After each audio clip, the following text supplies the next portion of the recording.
All right. I'm so excited to have Chrissy back on the podcast. Welcome.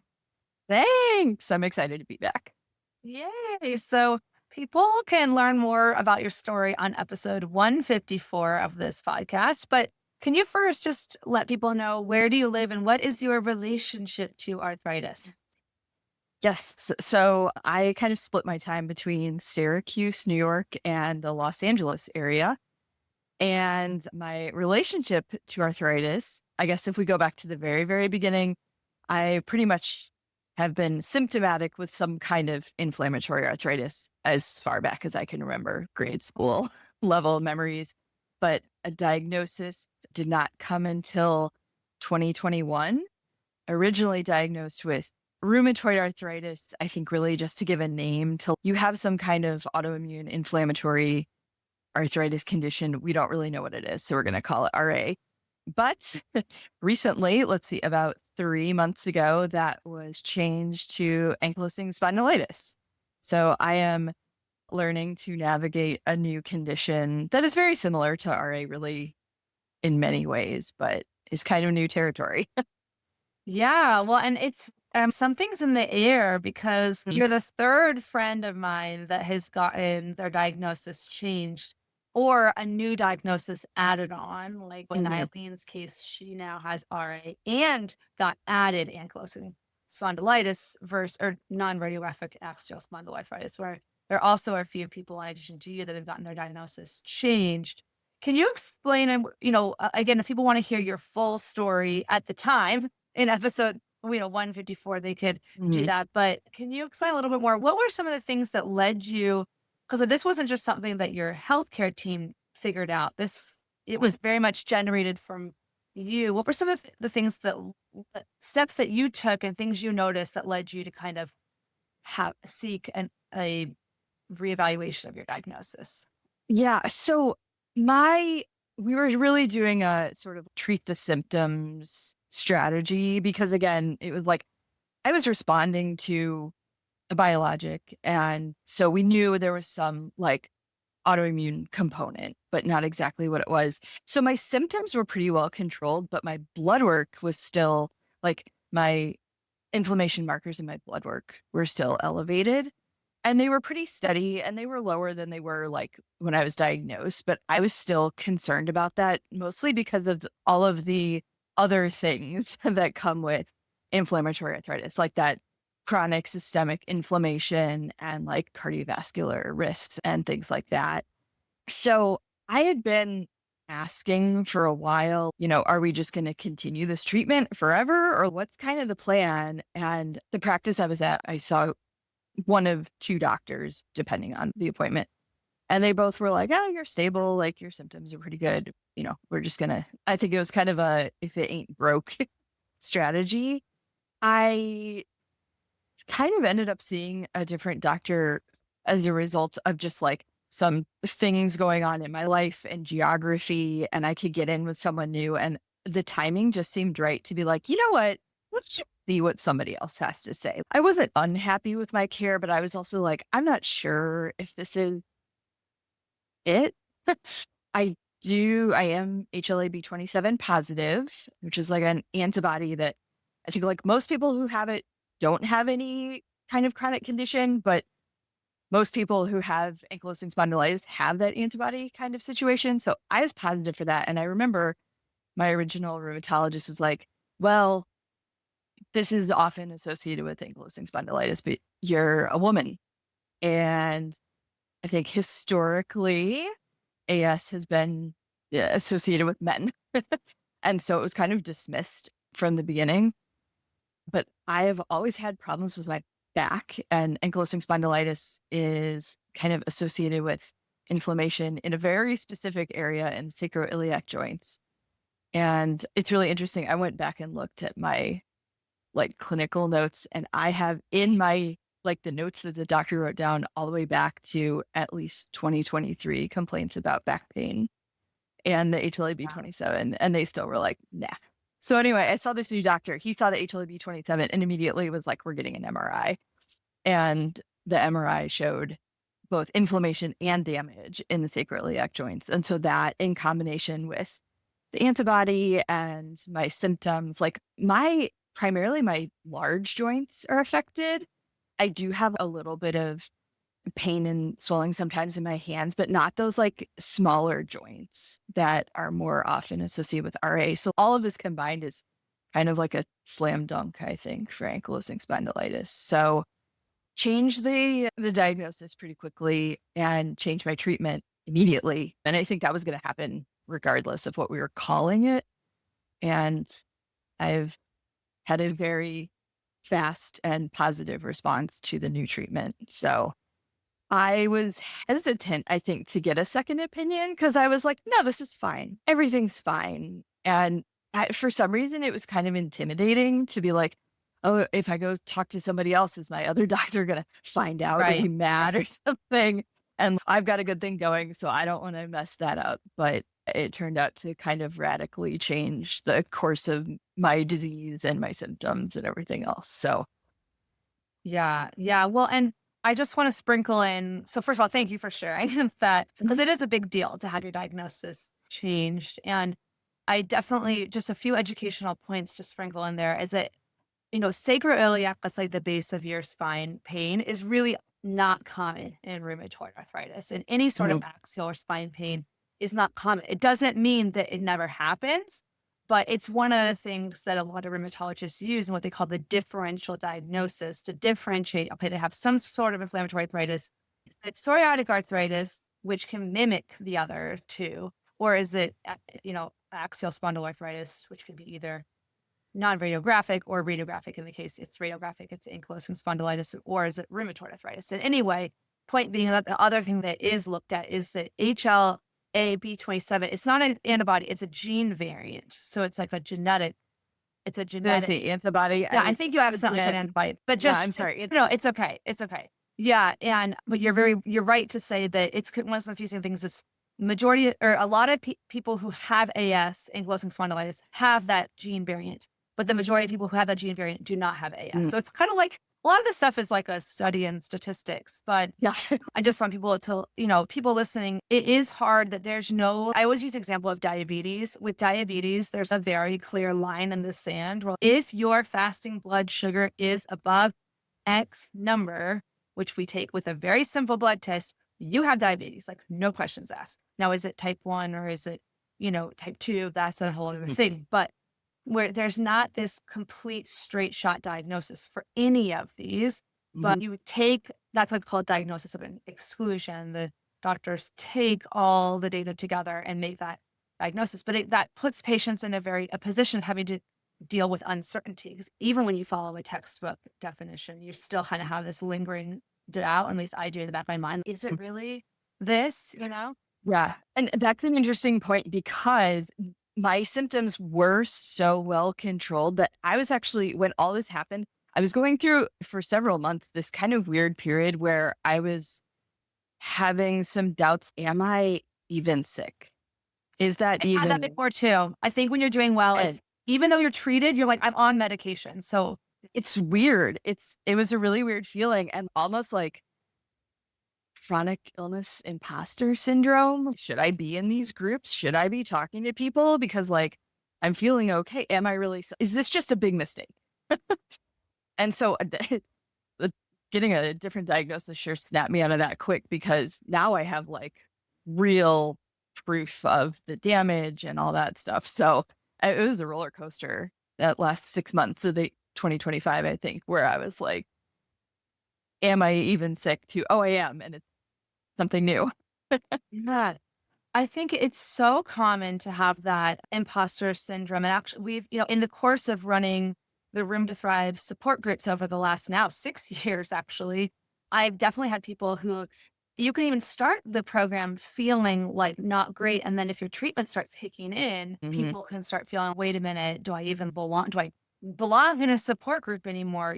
But it's still something that affects your life, even if it's well-controlled disease. Or there are people also who their diagnosis genuinely gets changed and it's maybe not even a rheumatic disease anymore, but they still feel connected to the people in the group and they still have the symptoms of fatigue or joint pain or brain fog. And so they still need that support system. But I'm really glad you brought that up because I think it's not something a lot of people talk about. Mhm. And the second thing I wanted to briefly say that I'm going to put in the show notes links to like learning about the HLA-B27 gene variant, and also a site that I found extremely helpful, which is a radiology assisted website out of the Netherlands. And it's a giant long web page that shows visuals that are like, kind of simplified graphics and real x-rays of people with different kinds of arthritis. So osteoarthritis, gout, erosive osteoarthritis, RA, psoriatic arthritis, scleroderma, rheumatoid arthritis. And it's great because it shows you like exactly what it might look like, because you're right that even the blood work doesn't tell the whole story. The physical Mhm. exam doesn't tell the whole story. But when you're having that imposter syndrome, like I know I have things that show up on the imaging as well for my rheumatoid arthritis and osteoarthritis. So in a way that could kind of help you feel more validated. Mm. But yeah, so thank you for sharing that. It's a very destabilizing feeling, I think, to get your diagnosis changed. But I think talking about it and sharing our stories is obviously huge, because then other people Mhm. listening who've had that experience know that, they're not alone. And the other thing, the main topic today, on top of just catching up with you and letting everyone know that in just a year, a lot can change. Yeah. But also, this episode is I'm announcing that, after facilitating all of the Room to Thrive support groups starting in 2020 until now, early 2026, I have started training a small, select, wonderful group of others who've taken the program who are interested in becoming certified Room to Thrive facilitators. And this year, you are one of them, and you're going to be starting your own group, which I'm so excited about. So, yeah. Hey, so can you talk a little more like what made you interested in being a facilitator? Because it's a big job, it's a big responsibility. Yeah. So I think the biggest reason is just I get so much value as a participant that it's okay. I want to make sure other people have this opportunity too. It like being part of a support group just fundamentally changed my path with a chronic illness. And I really don't know what I would have done without it. And so that like kind of need to make sure that it's available to other people is really the motivator for me. The other part of it though, is also just like you always learn something new.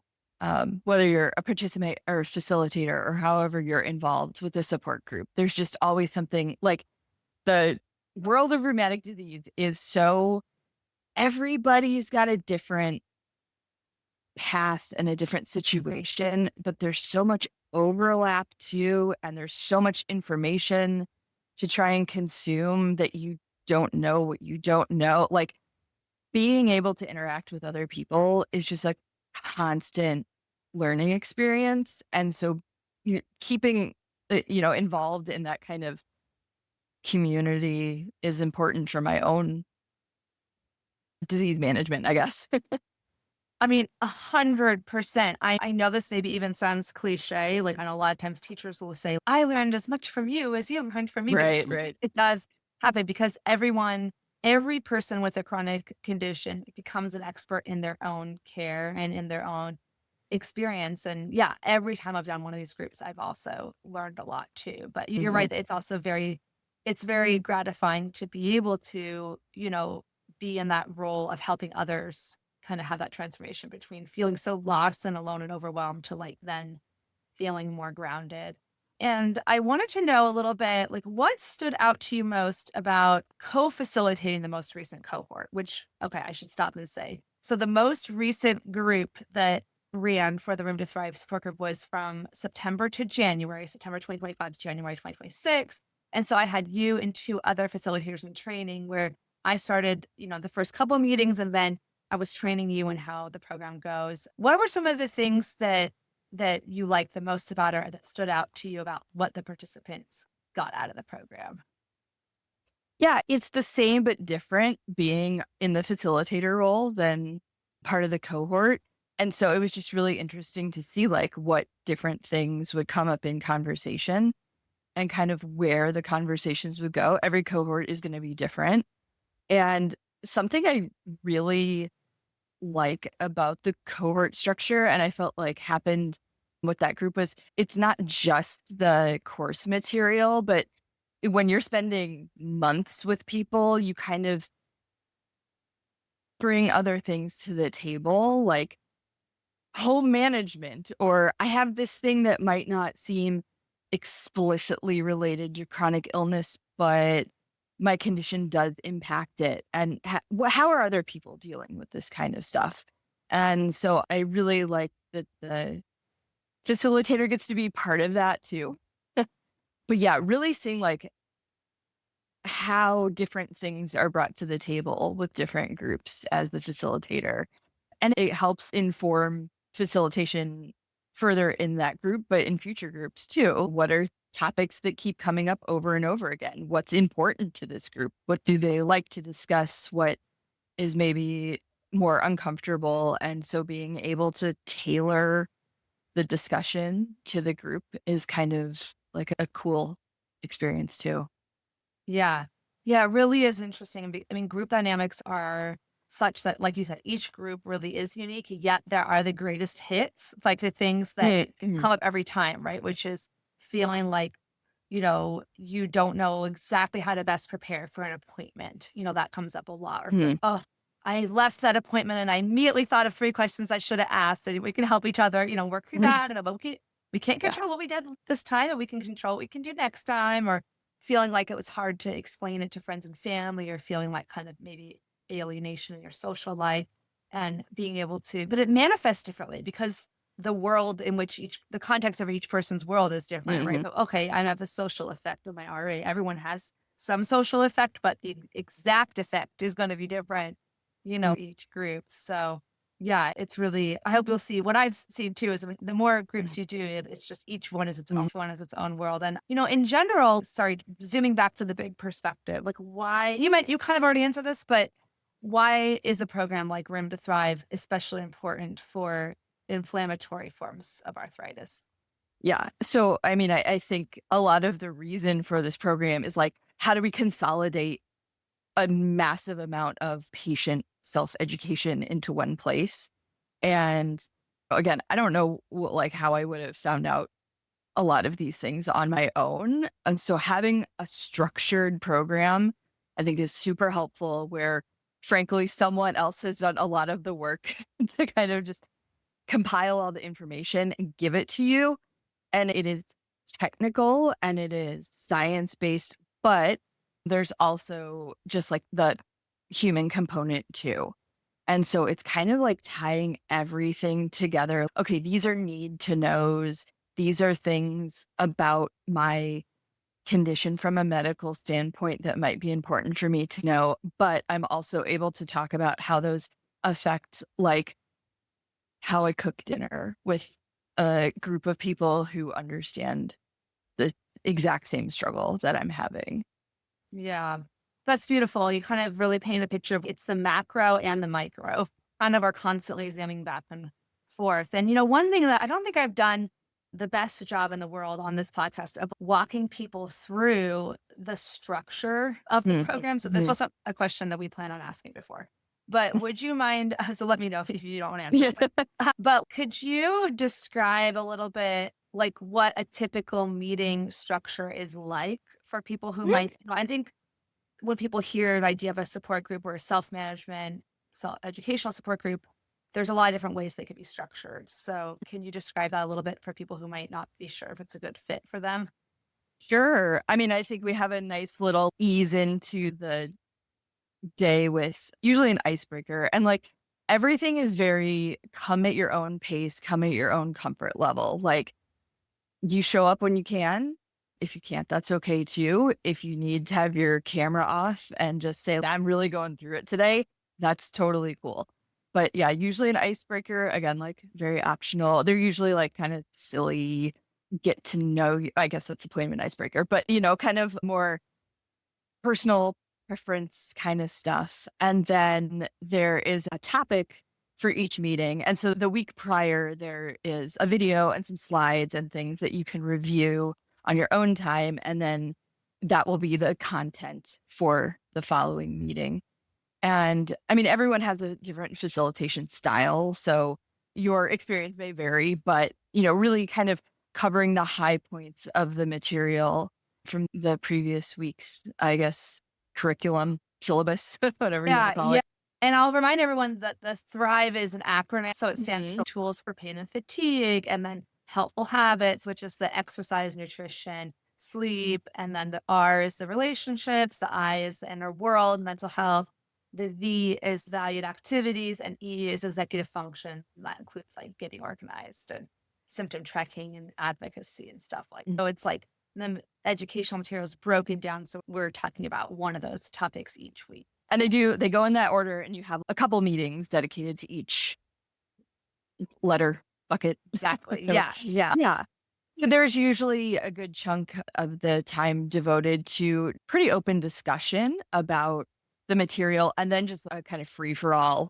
Usually the last like quarter to third of a meeting is just kind of open. We can continue talking about the topic if people have a lot to say about that. If someone has a question about, hey, I had this funny medication side effect, or does anybody have a tip for shoulder pain, or what, anything, or look how cute my dog is today. It can really be very open-ended, just kind of chatting with your cohort. So, and I really liked I mean, I know that acronym is like handy and clever, but I do really like the sequence that things go through in the course, because I feel like it is a little like some of the more, for me anyway, some of the more like really educational components were up front.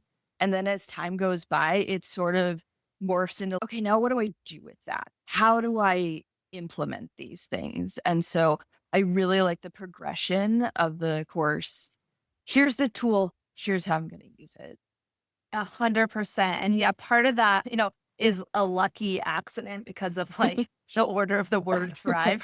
And I was like, I want to stay in this order because it's, yeah, but I still would have structured it that way, even if it didn't follow the word perfectly, because like things like inner world, like you're not comfortable in a group setting, usually talking Mhm. about that until you've gotten to know people a little bit. So, well, if we start with things like, in a way, it impacts our quality of life so much, but it's also the low hanging fruit in terms of just complexity. In some ways, the tools for pain and fatigue are a little bit more, they're not as personal and emotional sometimes as talking about our relationships, like how our relationships are impacted, whether that's Mhm. friendships, families, coworkers. And yeah, so I'm glad you mentioned that, because, the structure of the program has changed a lot over the years. If anyone's listening who maybe did it back in 2020, 2021, I used to deliver all the educational material live. And so the first part of the meeting, I would deliver that material. And then the second part, we would have discussion about the topic of the week that I just talked about and anything else going on. And I just found that we didn't have enough time. And it was a lot of Mhm. also mental load to have to process all that information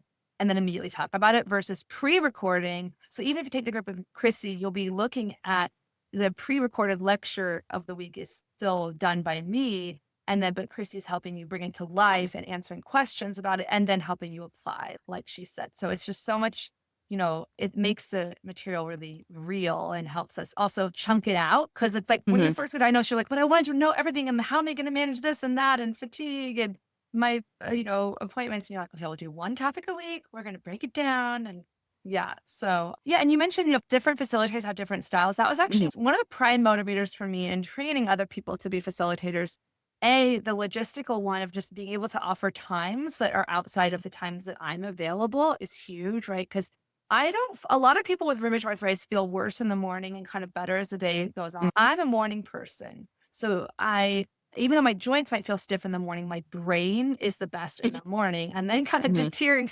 Mhm. No, and I kind of get like a mid-afternoon slump. And then if I take a rest, I'll feel better again a little bit. But a lot of people, either because of their circadian rhythm or because of their work schedule, they want or just need the meetings to be later in the day or in the evening. And I used to do that during initial COVID times, but now with my son having more activities, I'm not available. So long story short, that was one of the motivators for me to be able to offer the program to people whose schedules just don't line up with mine. The second one is that I truly believe that different styles, different personalities work for different people.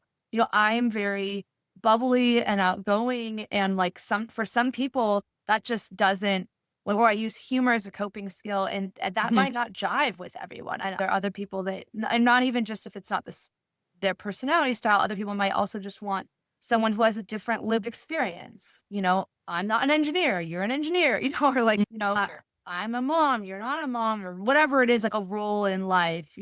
And Eileen has the experience of being a single mom. She's going to be one of the facilitators too, or to tell she's Latina, and that is like a different, she brings that perspective. So having this larger like group of facilitators is going to be great. But can you talk a little more about your maybe facilitation style, or what the environment kind of environment you like to facilitate in groups? Yeah. I'd say I'm like very where the wind blows the group. So there is a structure to the program and there is a topic. My style, I think, is kind of let's see where it goes. I'm not reading from a script. I'm not like very regimented. And some people want that. I am a little more here's the topic. I'm going to give you a few things that I think are high points that might be, a nice kicking off point for discussion. Let it kind of run. The way I see my role is making sure that discussion can go where it needs to go, but we keep it related in some way to the topic at hand. And not to say we can't go off topic. A lot of that too will be like, hey, let's wait till the end and chat about it then. But I really like to just let the dynamic be the dynamic and kind of let everyone do their thing, I guess. Yeah. Well, I think that's so great because it really is different groups have different flavors. Some groups, people are really talkative and Sure. want to, talk about ping pong through lots of different topics. Other times, the groups are like, they really have a lot of like detailed questions on like medications, and obviously, the groups are not therapy. Mm. They're not psychological therapy, and they're not medical. The groups are not medical advice ever, but we can answer people's general questions. They want to hear from another human being of, hey, like, do you find that your methotrexate side effects Mm. for like 12 hours after or 24? Because I hear different things. Or do you also deal with nausea? How do you cope with that?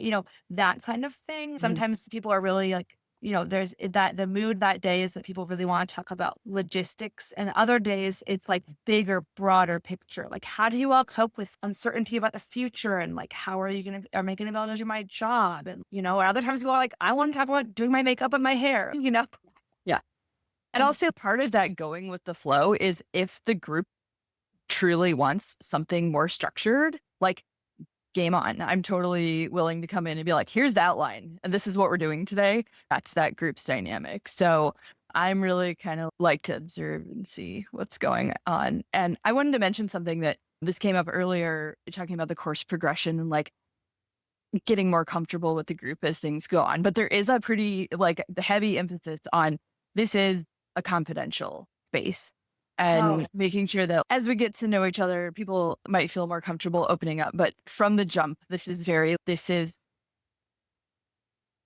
what happens in the Thrive group stays in the Thrive group kind of situation. And so I think that's part of my approach too is like, this is the safe space to talk about all these things and making it available for people to talk about the things that they need to. thank you for mentioning that. And yeah, I think one of the things that we do is I do, have it structured so that we record as a default.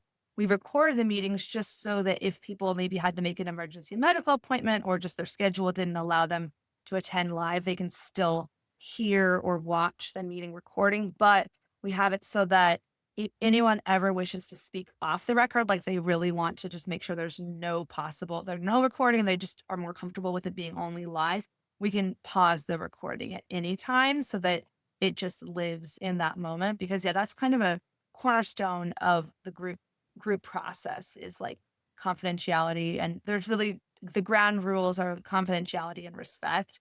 And that said, now you might say, okay, well, then why are you two even talking about the group? Because we're not talking any specificity about any members, except when I'll say, look, if you become, a lot of people become genuinely friends, like offline Mhm. friends, like not outside of the container of the group, people become genuine friends with each other in these cohorts. And so if you want to then share, like you both are okay publicly, let's say, making a cute dancing video together or something and saying, we met at the Room to Thrive group and now we're doing this. You can share about your own story, just not someone else's story without permission from them if you're using any sort of identifiers. So, you could say in the group today, like something very general, like in my support group today, we talked about, you know, our values and valued activities, and it made me think about this. That's totally fine, but you don't want to be like, and then Chrissy said that she values this, and then this happened. Right. Like, what? Yeah, honoring the confidentiality is in the safe space is Mm. huge. And I know that both of us really believe in the power of support groups that outside of Mhm. Room to Thrive. I mean, I created my own structure based on my occupational therapy perspective and my unique experience, but I don't think there's no one size fits all. There are Mhm. definitely, I think people should have access to as many different kinds of groups so they can find one that fits our needs. And I participate in the Seattle area Arthritis Foundation Connect group. And I know you also have experience. Mhm. You're a seasoned facilitator of an Arthritis Foundation Connect group yourself. So can you tell me a little bit, first of all, just about the group that you facilitate?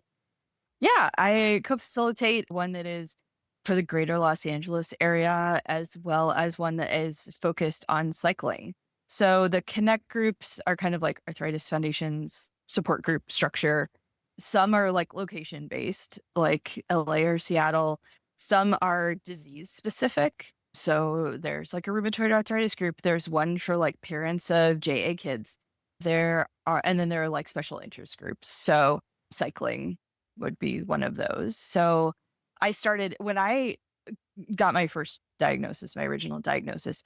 I didn't know anybody in real life who had any kind of like rheumatic disease or really chronic illness. So I like ran to the internet to save me and found the Arthritis Foundation Connect groups very quickly and joined one of those right away. And kind of over time have found myself in the facilitation role. And the same thing there. It was just like this was so important to the direction that my life went, frankly, with the diagnosis, that I just wanted to make sure that it was available to other people to have that resource available to them too. Yeah, yeah. And, just full disclosure that those are free groups and they're funded Mhm. through the fundraising of the Arthritis Foundation, and the way I've structured mine is that it is a paid program. So that's a difference. And I do offer scholarships and pay what you can options to mine, including I'm at the point where I'm at 99. I've given 99 scholarships. I know that I have an application form. It's actually more than that because I didn't used to have a form. I used to just do it like via email.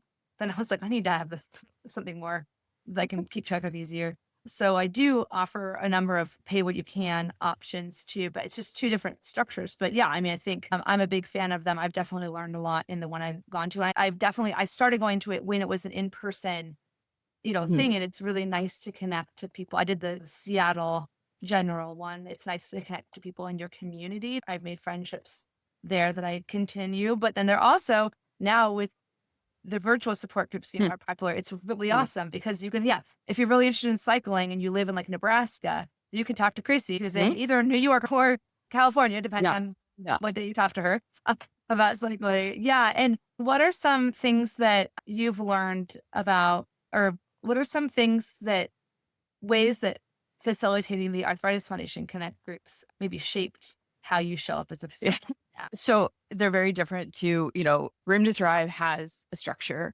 Yeah. The connect groups are like very open ended. It's kind of whatever the facilitator brings to the group or whatever the group brings to the facilitator, I suppose. But it can be a little more open ended. Some groups are really science heavy and bring doctors in. Some are very like, let's talk about breath work. And it can really just depend on what you get that month, which is awesome. There's a ton of variety, but it is, I think, in many cases, a little less structured. I think that's not the meetings themselves. Like my meetings go through a very similar structure, actually, with like icebreaker, topic, open ended, but month to month might be different. And I think that's probably informed a lot of my, hey, let's just go with the flow type of facilitation because at least in my groups, the topics like vary wildly from month to month. And it's not a cohort. structure. Yeah. So it kind of people pop in whenever they can, feel like it, etc. So you're not necessarily with a set group for a set period of time. So I think that's probably where a lot of my like experience just lies, in something a little more fluid. Right. Yeah. Yeah, and I think, yeah, that's one thing to just, if people are like looking at different options, like mine, the initial Room to Thrive program is, depending on the time of year, it's pretty much weekly or like 2 to 3 times a month, but it's sequential in terms of there is like a learning experience people are having. Now, I will say we don't require people watch any of the educational videos or read any of the educational content. It's an adult learning model, but it really is in occupational therapy world and psychology, that'd be called it's really a self-management plus support group. It's not purely only support, but that's what people, and that's people end up saying that's kind of like the secret sauce, is that it's a blend of both. And but that being said, what we end up doing is like it's almost intensive, like an intensive, weekly thing for this 14 weeks. And then if you would like to meet continually, and that's, oh, sorry, that's all with one cohort, the same group of people. And then if you want to keep meeting weekly, we have the graduates, like alumni group, which I always want to mention because sometimes people forget that once you've done the initial program, you're eligible forever, as long as I run it and as long as we run it, for the graduates group. And that is a lot more of the open-ended discussion, but I actually recently did start adding in the topics of the week, because I think what's nice about the topic of the week, again, like tools for pain and fatigue, or tools for just pain, tools for just fatigue, or talking about, relationships. Let's talk just about friendships this week. It kind of starts the conversation off with a common ground, like a common topic. And because some people open-ended, in my head, sometimes I have so many ideas and so many thoughts that I'm going to bounce around like perennially in an open-ended talk. And it's nice and other people have a hard time. They're on the opposite. They can't, even though they might have 100 questions, if you give them an open-ended prompt,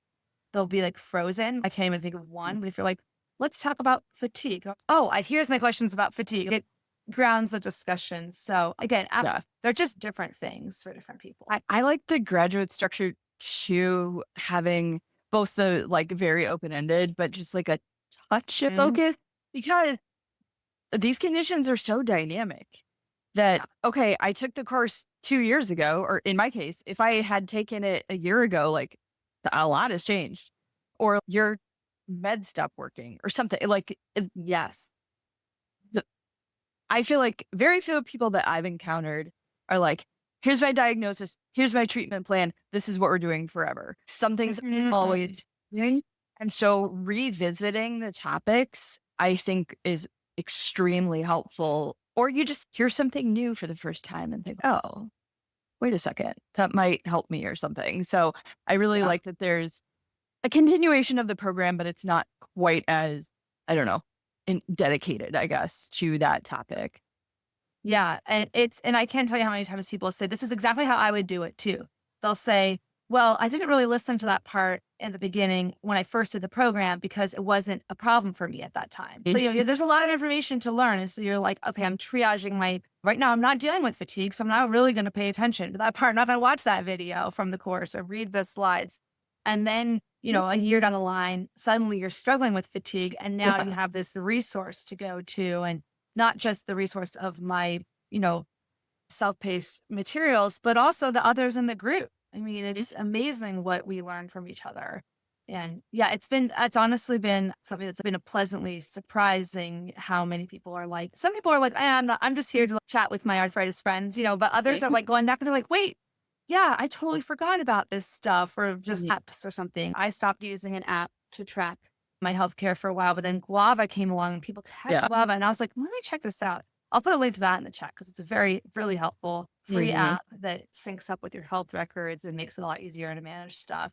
Just learning about that stuff is so great. And yeah. Well, this is so fun. I wanted to kind of zoom again to the big picture for someone listening who might be just on the fence in general about joining a support group, whether it's a Connect group in the Arthritis Foundation or whether it's my Room to Thrive group, or, I want to mention Spondylitis Association of America.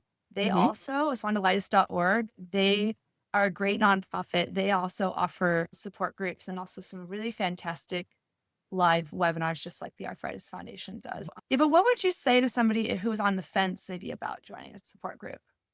Yeah, so I'm very like open book about my health. I know a lot of people are extremely private. Like they don't want anybody to know what's going on.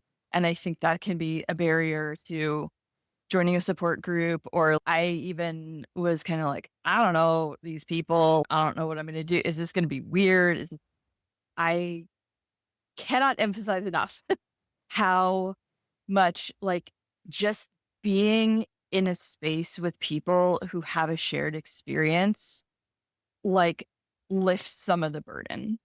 Even if you're not comfortable participating, just being in a place where people get it to any degree can be really helpful. And then it just goes up from there. I totally understand the hesitation to get on the internet with a bunch of strangers and talk about your health. But I've been participating in support groups again since like within weeks of my diagnosis. And I can't say I've had anything that's really made me feel worse, both emotionally or physically. And I think, again, with the cohort structure in particular, it's really nice to be able to get a comfort level with people.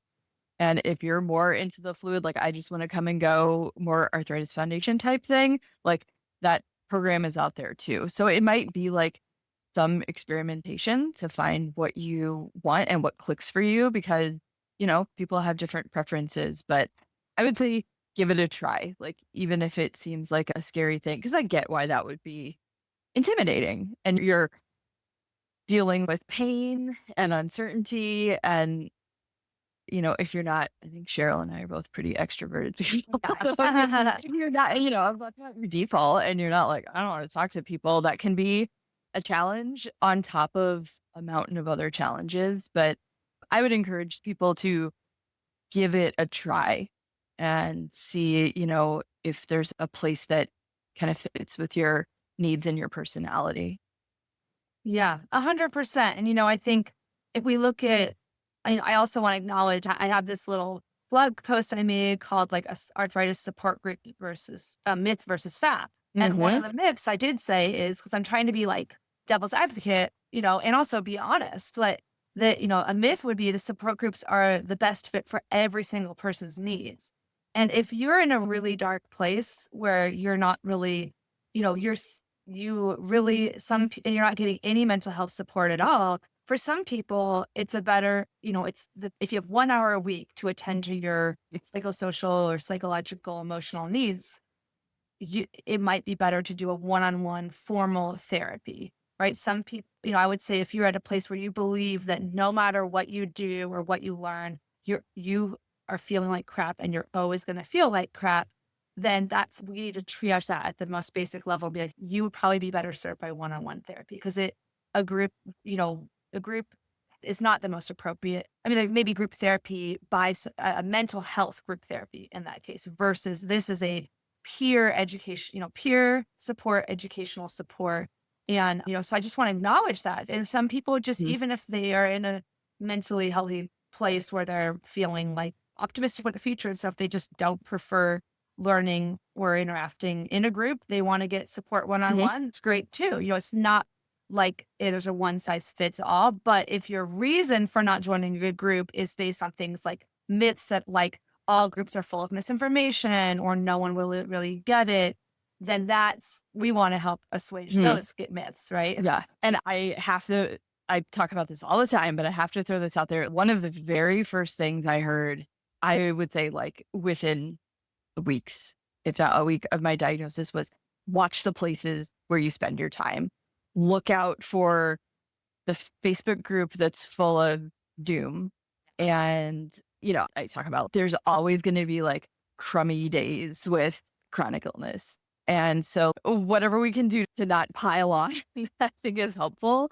And, that I think surrounding yourself with realistic hope and positivity, not over the top, but it can really have an effect on like our physical outcomes too. But that piece about just like kind of watch out where you spend your time was important. And I think support groups, at least in my experience with Room to Thrive and the arthritis groups, are not that just like doom spiral where people show up to scream and yell. And I think both programs really focus on not, I guess, debunking misinformation and making sure Mm. people have, resources that are going to be truly helpful.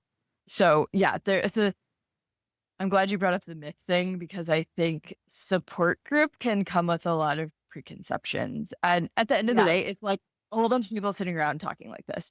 That's Yeah. all it is. And I will say I love the cohort structure, but I also, in the graduates group, like I have a hard time finding that hour in the middle of a weekday, but there's a Discord and I love participating in there. So that's, my need kind of forced me into that piece. So it is not one size fits all. Like I'm still participating with the group. I'm still in contact with that graduate situation where I can talk to Yes. people, but I don't always have to be like on when I need a break or I have something else going on. Yeah, you perfectly, totally anticipated what I was going to say next, which is, yeah, one of the myths is that you have to physically show up or, on even in a Mhm. virtual group and talk a lot and be 100% on at every single meeting. There are people who do the whole program who never share their screen and they Mhm. participate or they never talk and they participate in the chat, or people who the first 6 meetings, they're not comfortable and then they kind of slowly get comfortable, or people who can only make half of the live meetings, but then they participate in the offline. The Discord is just the technology that's we're using to have a private small group that, or a community where you can continue connecting with the members of your cohort outside of that hour a week. And so people continue, interacting there. And so I'm really glad you mentioned that. And also, yeah, there's a lot of the myths. And I honestly, I'll get patients say, my doctor told me not to join a support group because they thought I'd Mhm. get scared, and because everyone's going to be talking about worst case scenarios. And Yeah. Yeah. that really depends on how the groups are facilitated. We in the Room to Thrive, a huge priority for me is that maintaining a sense of realistic hope. Like we're not just Pollyanna, like everything's just going to be under your Mhm. control if you just try hard enough and just think positive.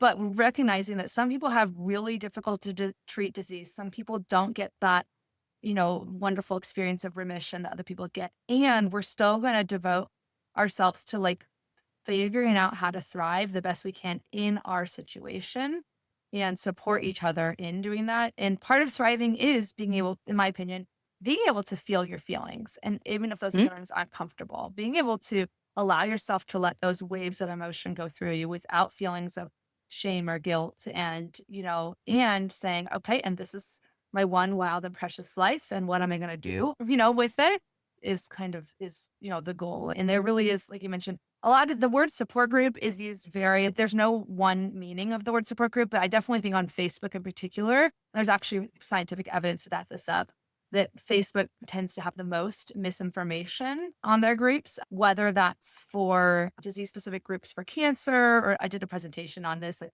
how to combat misinformation online.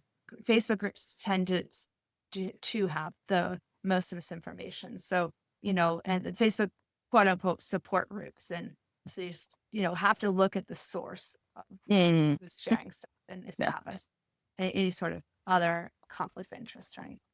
And to be clear, this isn't saying you can't show up and vent. Like Yeah. the Yeah. people have bad days. 100%. That is totally allowed. But, making sure that we are not kind of like constantly going down the doom spiral is part Yeah. of, being in a facilitated group.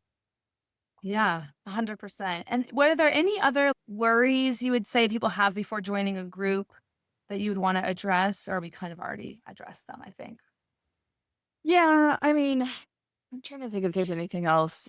To me, again, being extroverted, it's just like weird to show up and talk to people about your health, or am I complaining too much? Yeah, I grew up in that like system, be too annoying or something. Yeah, I just think, it's almost like public speaking sometimes. Are people going to be looking? I honestly, if I'm not facilitating, my camera's off. Like that's how I'm comfortable in a meeting. I just turn everything off and I chill talk. But, so I I think there are plenty of valid reasons that it could be a little spooky, but I think, we do lots of things brave with rheumatic disease. And that's another one to try, see if something fits. Yeah, 100%. I have a new background for those watching the Yeah. video. It is, we can do hard things. It's one of my Mhm. mantras. So I love it. I'll say one more thing. I Oh don't think yeah. you need to be, we talk about every person is an expert in their disease, but I think that can be like a little intimidating too, coming in and being like, I don't know anything about anything. Somebody help me. It's hard to ask for help. It's hard to say, I don't know. And so part of the reason is to learn. Right, right, And right, so you don't need to come in with MD. right, Uh, right, right. we're Yeah. all trying to think. Yeah, I think that's definitely a loaded sentence to say everyone's like they're just you're the expert in how your disease has affected Yes. you in Yeah. your own journey, but you're not necessarily the medical expert. I certainly don't feel like a true I feel like I'm at the stage of like wisdom where I think it's like recognizing there's a lot still unknown about autoimmunity and about arthritis specifically.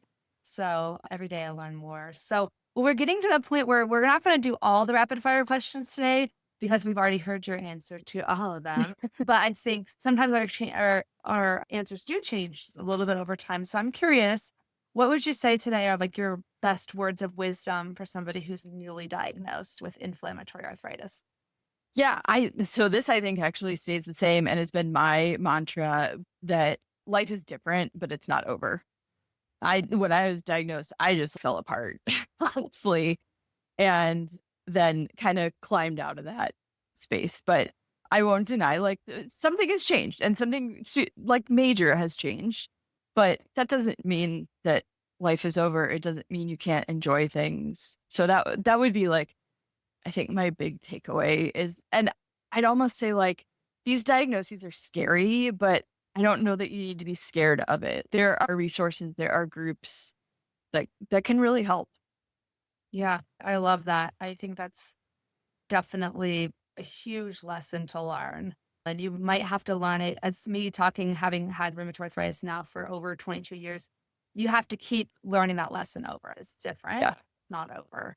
And what does it mean to you to live a good life and thrive with now ankylosing spondylitis? I think my answer here has changed a little bit. And that's for me, it's much more about kind of accepting it. And I'd say my diagnosis does not define me. It is not, my identity, but it's part of my identity. And I think learning how to incorporate that into everything else that makes me has been a big part of learning to live with it and thriving with ankylosing spondylitis.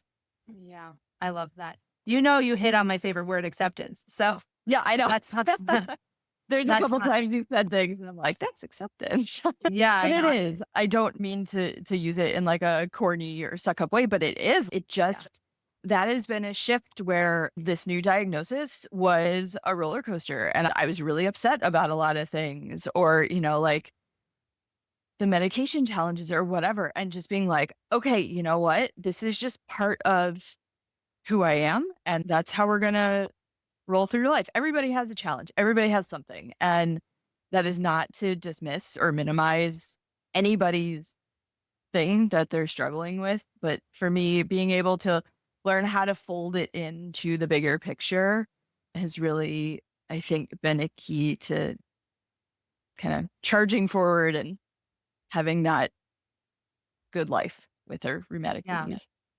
Yeah, and being willing and to adapt and adjust and not say, okay, well, I can't, for example, you doing the Coast Classic bike ride, Yeah, saying, okay, I'm going to do it the way that works for my body now, not kind of saying, well, I'm not going to do it at all if I can't do it the way I used to, that's actually like the perfect example of what I mean by it's just folded into the identity. And a big part of that is learning, or I'll go back to life is different, but it's not over. And this is a very difficult thing to learn. I don't know that I'm fully there with everything, but learning, okay, I can't do things that I used to be able to do.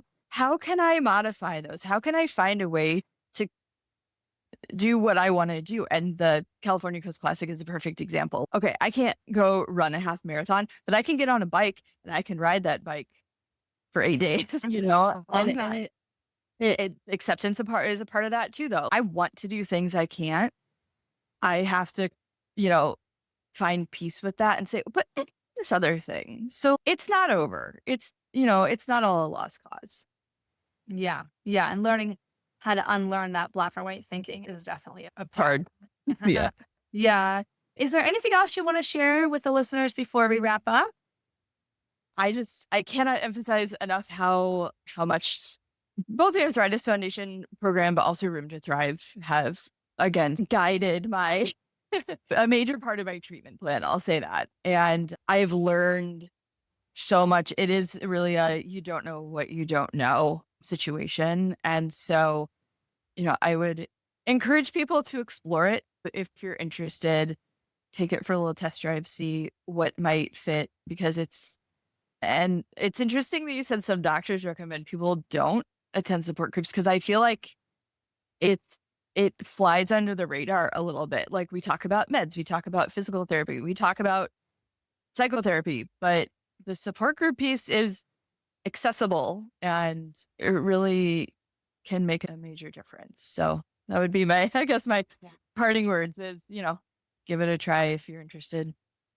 Yeah, 100%. And I do think that the doctor's concerns, most likely, I believe that they often come from those kind of I call them like the Wild West support groups. Yeah. Support groups, I'm putting in quotes. They're not really there's no facilitator training, no curation of information, just like a bunch of people shouting ideas and misinformation and fear mongering. And so those genuinely are not helpful in my opinion. But something like, what the Arthritis Foundation's curating, what I've done is, obviously I'm not going to be unbiased. They're meant to be an answer to those other things. Yeah, so I don't think providers should throw the baby out with the bathwater just because some don't have valid information doesn't mean they all don't. And I think with just an overall embracing of mental health that I've really seen happen in the last 10 years, even though these aren't official, like capital MH, like mental health, there is obviously a emotional benefit to your psyche, to your mental health in participating in peer support groups. I think that it's kind of undeniable. So if people want to connect further with you, I'm of course putting links in the show notes to where people can sign up for the Room to Thrive program. Of course, they might be listening to this later, but they can still learn who is currently facilitating and who might be available. But where can people find you online? Yeah, I'm pretty much anywhere on social media as Arthritic Chrissy. I have a blog at arthriticchrisy.com. So pretty much anywhere you can find me with that. Love it. Love it. And she's good. She has a lot of good memes. So I love a good meme. Yeah. Chrissy and I have ongoing conversations in meme form across social media platforms. We have a lot. I can't believe we didn't talk about Taylor Swift. Well, good job. Guys. I know. As Taylor Swift would. You gotta get it in there some way. Yeah. But I too enjoy using humor to cope. So a good chronic illness meme just makes my day.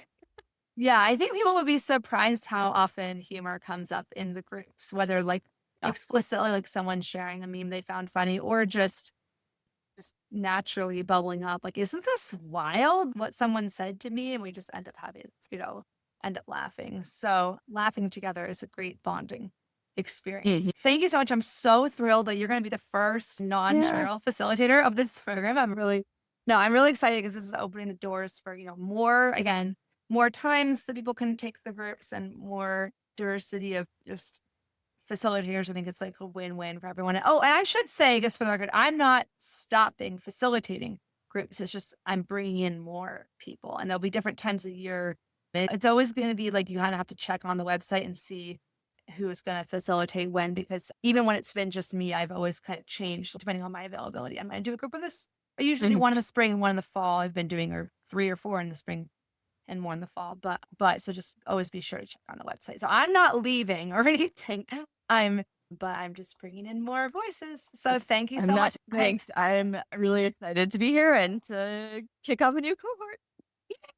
All right. Bye-bye for now.